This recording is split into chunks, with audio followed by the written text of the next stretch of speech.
put it on our website.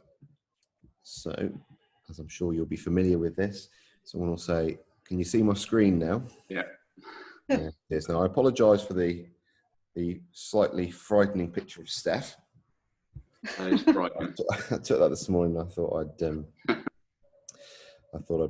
put it on. So, as you know, because I'm at Wallace House now, we've opened back on a limited basis. So, in terms of the webinar today, this is a rough outline of what I'll be going through. Feel free to chip in with any questions if you have any at the time, but I'm more than happy to take questions at the very end as well. So, in terms of moving forward, we obviously are opening up on a limited basis, and things have already moved from this morning. We're looking at trying to open up on a second day in the evening, but it's on a limited basis to avoid social contact and so that social distancing can happen. We're not going to take any cash at the moment, so that we don't have to handle money. It's that limiting contact. We've introduced lots of different policies and procedures that I'm going to go through today, and some of those are listed there. The really important ones for you guys is the code of conduct and the risk assessment. Hopefully you've all had a chance to maybe glance at that. The method statement is something we've done through Table Tennis England, and it's the steps that we are taking to ensure that the club is ready to return to play. So that document's been completed, and it's for the exec committee, and we submitted it as part of our Premier Club affiliation. We've got a new online booking system, online sign-in system at the club. We've done lots of cleaning. So myself, Steph, and Graham Poole, part of the exec committee, we were here at 9 cleaning everything and making sure everything was ready to be used today. We'll then have a session to clean in between, and then we'll do a second session. We've co-opted 2 new members to our committee temporarily, just in light of the current COVID situation. The first person is Frances Pons as our COVID officer, and she works in the NHS, and she's there really just to provide some accountability to the committee and to be questioning us about why we're doing certain things. She's up to date with all of the NHS current systems and policies. So she's there just asking us why we're doing this, asking us if we thought of this, and just kind of pointing us to any guidance that maybe we haven't seen. And Liz Hale will temporarily be relieving me of my role as the welfare officer, again to add some accountability. She also used to work for the NHS. She's a doctor of psychology, and she'll be making sure that we're doing all of the paperwork that we need. And I believe someone has just tried to come in. I'll admit those.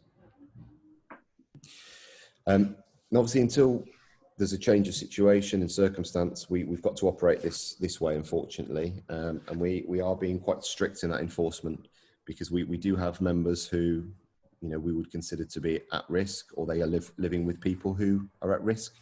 So I did send out an email this morning just about respecting that. Whilst some members are going to feel very comfortable and very safe in the hall, there are going to be some that necessarily don't feel as safe and comfortable as you. So it's just making sure we respect each other's boundaries.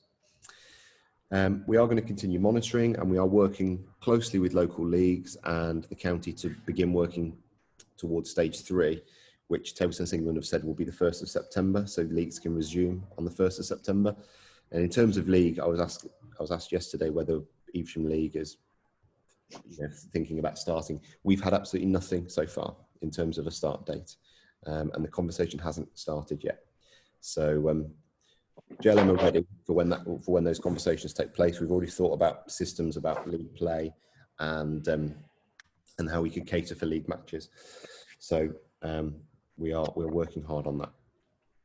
So in terms of the sessions, then this is how the Saturday sessions look at the moment.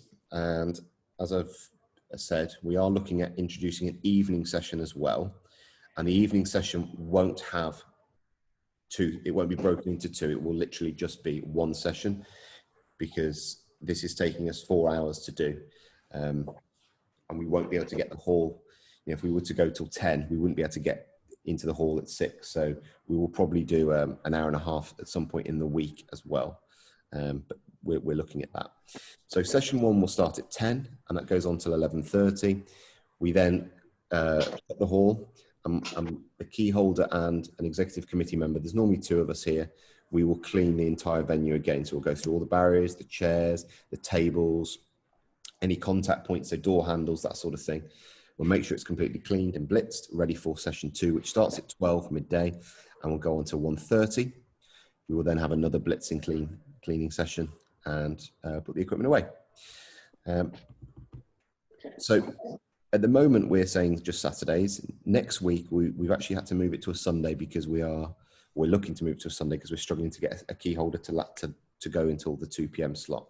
So we thought instead of cutting it off at 11:30, if we moved it to Sunday, we can keep the double session, but we'll announce that hopefully later today.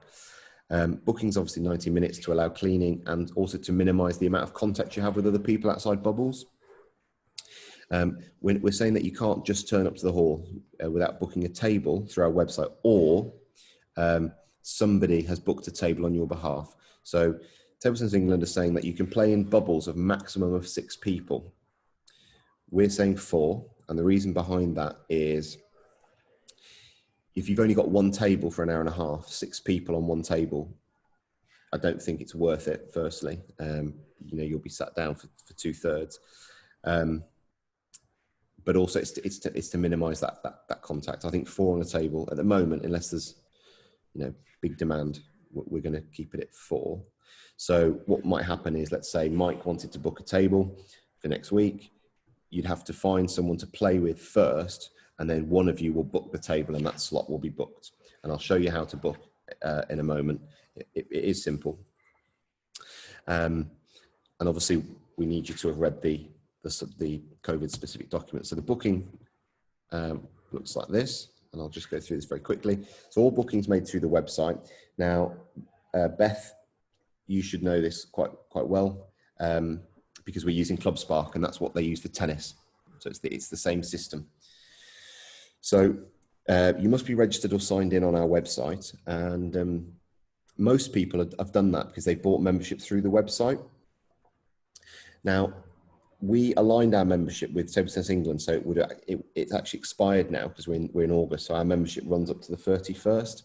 So as some of you have seen, because I've seen that you've re-registered, we've given like a month free. And you just have to sign into that, and I'll show you how to do it if you haven't done it. All payments are made online to avoid use of cash.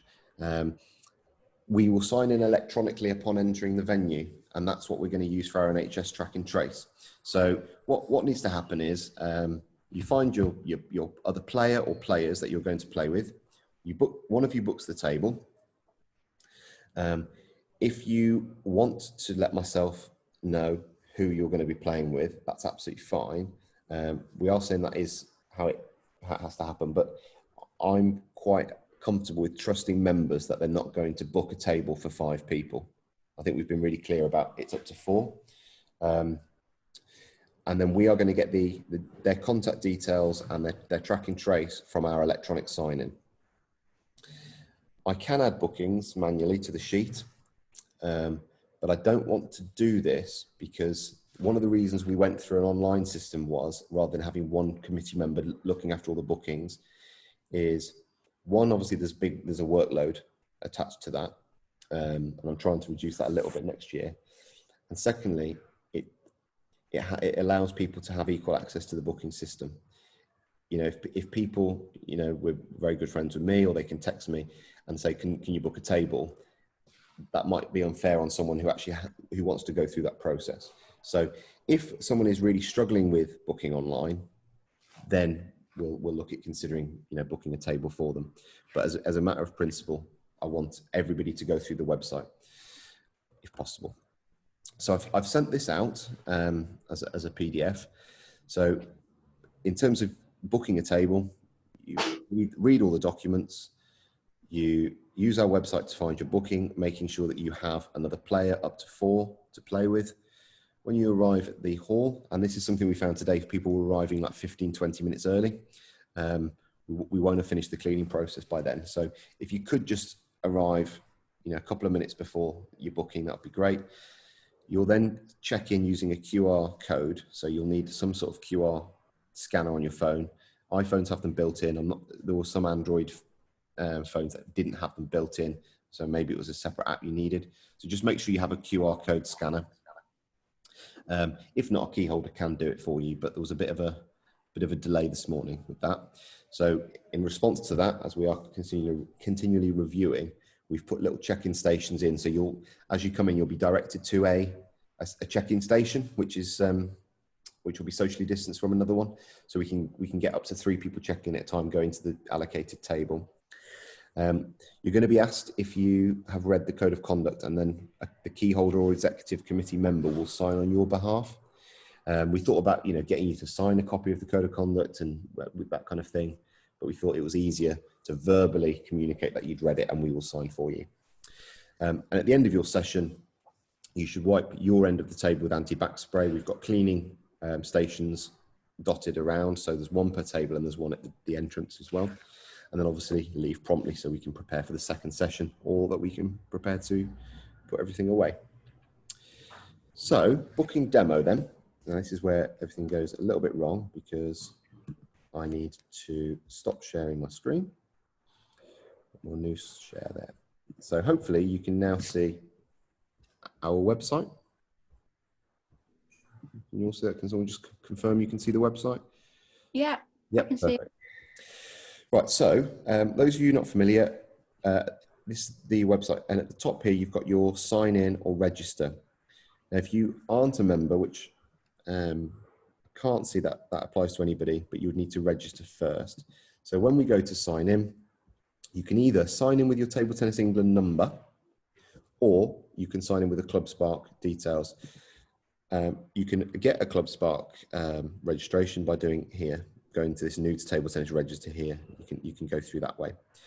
So I'm going to log in as me, and it takes you back to the home page. And as you can see at the top, I've signed in. Okay, and you will have some options about viewing your profile, your bookings, that sort of thing. Obviously, I've got the admin area as well. First thing I need to do is I need to make sure that I've extended my membership, and I'm a member for the extended period. And this only applies to people who were a paid member for last year. We have had a couple of people try and apply who weren't, and we've come up with what we think is an adequate system for that. So if you would like to play with someone who wasn't a member, if you get in contact with me, we're going to do like a short membership option for those people. So you just click join now, really simple. It should already have your details in, especially if you're a member before, and you just check everything's correct, because we use this for our database, and you confirm a membership. Now that's the 3rd time I am now a member of the club. So that's it. So you're now a member. And then we can go to booking, and I'm going to book as a member. Now as a member, this is what I can see at the moment. I can just see that the tables are booked. I can't see who's booked them, and I can see that there's a slot for me to book. So yellow means it's booked, can't have it. Whereas if it's white and it's got the price next to it, we can book. It is £5.50. The reason behind that is we're saying £5 per table, because that's what we pay to Wallace House. And the 50p is a service charge from the card supplier we use, who takes the card payment they take.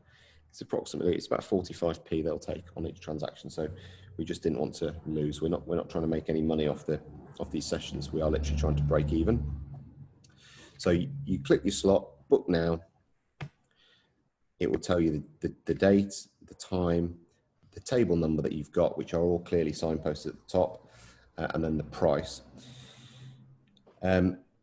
Obviously it says 12 till 2. The reason that isn't a 90-minute slot is because if I put that into the system as 90 minutes, it would then make the next booking from 1:30, and obviously we need the next booking to be from 2. So just be aware that if you book from 10, it will say till 12, but that is actually 11:30. And if you book at 12, that is actually until 1:30 and not 2. So you then confirm and pay, And because I'm already a member of, we use something called Stripe to take card payments. Because I'm already a member of Stripe, because I've got the admin rights to JLM, it already knows me. So it tries to send me a code. You won't get that. You'll just receive this. You just put your card details in and pay. Now, I'm not going to go through that at the moment because I won't be able to refund it because it's less than 24 hours. If you do book and pay, you have got a 24-hour, up to 24 hours you can cancel with a refund. And it is that simple. That is the booking process. Are there any questions on the booking process before I continue? No, it's fine. Thank you. Okay, well, let's go back to new share and let's go back. So hopefully you can see my PowerPoint again. You can see at the bottom, we've got this QR code here. These will be dotted up in the check-in stations. You scan this with your iPhone or your Android or smartphone, and it will just take you to a website where you put in your name, your number, and your email address, and then you've checked in. And it really is that simple. And you check out. Sorry, as you leave the venue. Let's say there will be a key holder there to help you if you're having any trouble with that. So in terms of hygiene and cleaning, I've already talked a little bit about that. We are taking it very seriously. We're cleaning everything, obviously just to control and limit the spread of the virus. We've got hand gel at the entrance. We've got it on all courts on the cleaning tables, which we're using umpiring tables for that. We are asking that players bring their own balls, as they won't be provided. And as I say, there are cleaning facilities on each table to clean balls if you wish, because obviously if you've got 3 or 4 players on a table, you might want to anti-bac the ball, you want to use the hand gel as well. So all equipment will be cleaned with anti-bac spray before, in between and after by key holders or committee members, whoever's setting up the equipment. Equipment is only set up and put away by the key holder and the executive committee member who's helping with the session. Again, just to limit the amount of contact people have with equipment. We've got a cleaning checklist in place. It was one of those documents we'd introduced, and we're submitting this weekly to the COVID officer and the welfare officer. Just to, again, it's just to kind of provide that kind of accountability and just to say we are taking the necessary steps. So they've been said to chase if that hasn't been sent, if for whatever reason, if I'm not here, they are still going to be asking for that documentation. This is part of the Table Tennis England infographic. It's 2 parts. This is just the part related to hygiene, just to remind you about what to do and what precautions to take. These are dotted around the venue. I don't know if any of you have seen any of the pictures from social media this morning, but we have got these signs up. I think everything's pretty self-explanatory really on there. Code of conduct, I have sent this out. It's nothing surprising. It's nothing unusual or things you wouldn't expect to see. Just goes through the process about booking online, using the QR code to check in. If you have COVID or you suspect you have it, don't come to the club, let us know so that we can use the track and trace, etc., etc. And then it's broken into 2 parts. The first part is about what we're expecting you guys to do, and the second part is what we will do. And at the moment, we believe we are doing all of those things. And obviously, where it says here things like doing our best to keep up to date with Table Tennis England, ready to return, government advice. That's why we've co-opted an extra 2 people onto the committee, just to allow us to make sure that we don't miss anything. Moving forward then to the risk assessment, I've also sent this out. I carried this out, obviously without being at the venue, so it was a little bit difficult to do. I also did it with the help of the Table Tennis England Clubs Department, and I also worked with some other friends of other Premier clubs who were working on theirs as well. I sent it to the executive committee to review it.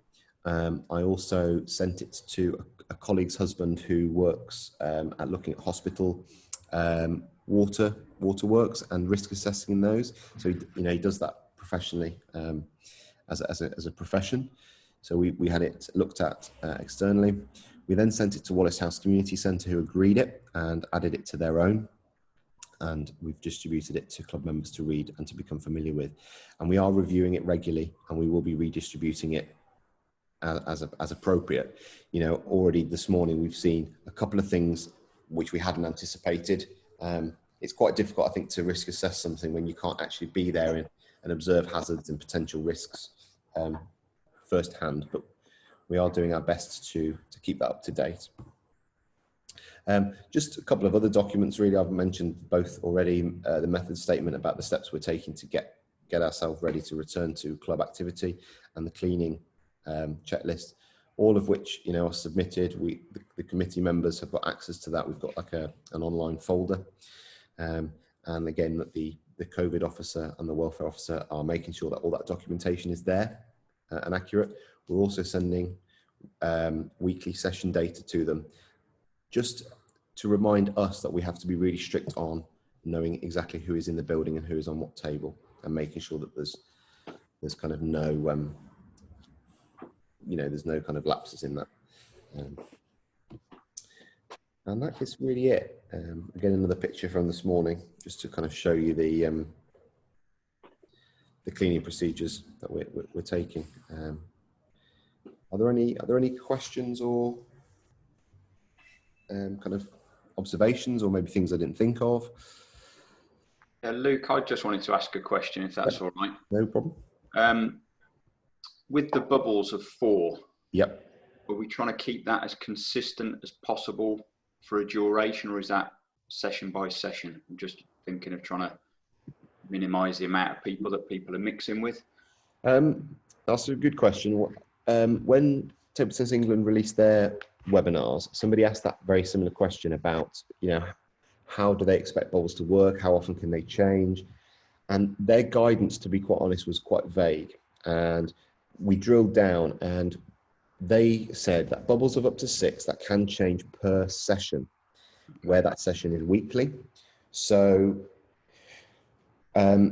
this is one of the reasons we're having a bit of a debate about an evening session, because technically an evening session would fall into that week category. So it's whether, if you play with a group of people on a Saturday, if you then have an evening session, you probably should have to play with those same people on the evening session, or in a bubble of. But they weren't specific about it, you know, and they weren't specific about, you know, so obviously, you know, if you wanted to play with your daughters, that technically is one person in effect, because you are part of one bubble anyway. Yeah. So at the moment, we're saying that they can be changed weekly. I think it makes sense, doesn't it? Because otherwise you're not really creating that bubble that you need to. It's absolutely very mixed and coming in contact with lots of different people. Yeah, absolutely. And I think what we're going to say, I think, when we discuss it, when we look at adding a second session in, is that actually you shouldn't play outside of a 6. We're still going to say 4, but so let's say, for example, I played with yourself, Mike and Beth on one session. I'm in a 4 there. I could then potentially, if it was just me, if I was the only person who booked, I could maybe play with one other person on a different day, as long as no one else was coming in. We need to look at it, but at the moment we're saying, yeah, you stay with your bubbles for a week. But whilst the sessions are weekly, that's it doesn't matter. You can change every week. Yeah. But the problem is, as you say, as we add in a second session. But yeah, I may actually speak to Table Tennis England for a bit more guidance there. Yeah. Like I said, they were very vague in their return to play webinar about that. Yeah. And I think the bubbles are as well, aren't they? You know, from a school point of view, you know, we're talking about having bubbles of 220 kids next year. You know, not thinking about the fact that the teachers are moving in and out of bubbles, the fact that siblings in different year groups who are different bubbles, they're going to supermarkets, they're going to shops, they're going to, so it's really difficult, I think, to kind of police that. I think the bubble system's a little bit of a farce at times. But yeah, we'll do our best. So at the moment, yeah, you stick with your 4 for the week, but obviously sessions are weekly, so you can change every session. Okay, thanks, Luke. That's okay. Any other questions? In terms of the leagues, I think you said Evesham hadn't got back to you on the start date of the league, because Table Tennis England got back. There was an email yesterday saying the leagues were starting on the 1st of September. Yeah, absolutely correct, Mike. The problem is at times Table Tennis England and local leagues are quite disjointed in their approach. I think Table Tennis England are saying that leagues can start from the 1st of September. Sure. I don't think they're saying that leagues will start on the 1st. They're just saying that from their point of view, from a liability and kind of their guidance is saying you can start on the 1st. As I say, Worcester are discussing it. You know, I'm in talks with Worcester at the moment about the start dates. But Stratford and Evesham, they haven't got back to me yet, as in any plans. How about Worcester? Yeah, Worcester. Worcester sent out a survey a couple of weeks ago asking whether clubs will be ready to start on the like from September, or whether clubs wanted to delay it. The JLM position at that time was we will be ready to start from September, but we're happy to go with the majority. I think the biggest challenge is going to be the clubs themselves being able to operate the number of teams that we have out of venues. That's going to be the biggest challenge, isn't it?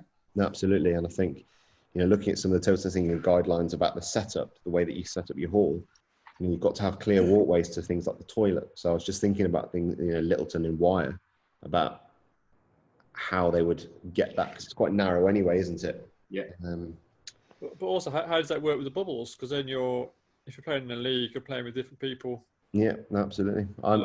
My guess is that by the 1st of September, they're going to either increase the size of the bubble, or they're going to move away from the bubbles. But yeah, you're absolutely right. If you play 3 leagues, you're technically coming into a bubble of 6.